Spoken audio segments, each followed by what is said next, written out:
10 जून को होने वाले राज्यसभा चुनाव को लेकर तमाम दल अपनी कमर कस रहे हैं। राज्यसभा की अधिकतर सीटों पर स्थिति साफ है, लेकिन यहां दिलचस्प बात यह है कि राज्यसभा उम्मीदवारों का चयन बड़ी सलाहियत और होशियारी के साथ किया गया है। इसे लेकर सियासी दलों ने रणनीतिक स्तर पर काम किए हैं और बहुत सोच विचार के बाद ही उम्मीदवारों के नाम फाइनल किए गए हैं। उम्मीदवारों के चयन में खास तौर से जातीय समीकरणों का ध्यान रखा गया है। कारण है 2024 में होने वाला आम चुनाव, लिहाजा उसके लिए अभी से माहौल जमाया जा रहा है। बीजेपी ने तो खास तौर से अलग अलग जातियों से ताल्लुक रखने वाले नेताओं को राज्यसभा का उम्मीदवार बनाया है और ओबीसी सवर्ण जातियों का संतुलन स्थापित करने की कोशिश भी की है।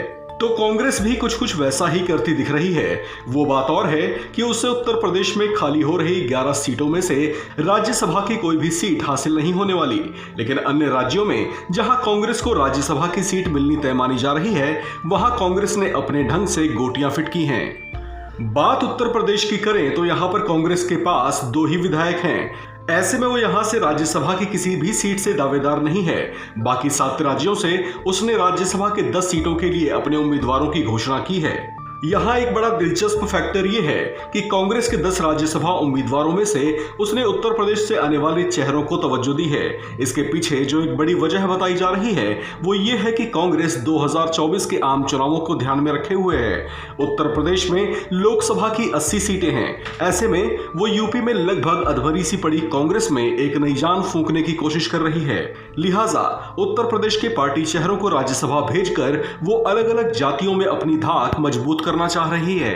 कांग्रेस की ओर से यूपी के जो चेहरे राज्यसभा भेजे जा रहे हैं उनमें पहला नाम है प्रमोद तिवारी का, जो एक ब्राह्मण चेहरा होने के साथ साथ कांग्रेस की केंद्रीय कार्य समिति के सदस्य भी हैं। दूसरे हैं राजीव शुक्ला, ये भी एक ब्राह्मण फेस हैं। उन्हें छत्तीसगढ़ सीट से राज्यसभा भेजा जा रहा है।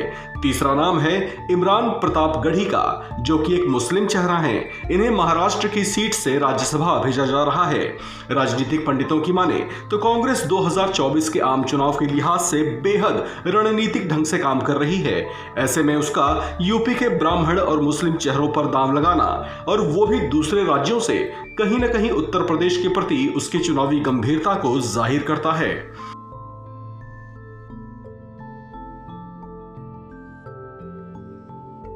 इस खबर में फिलहाल इतना ही। बाकी खबरों के लिए बने रहिए वन इंडिया हिंदी के साथ।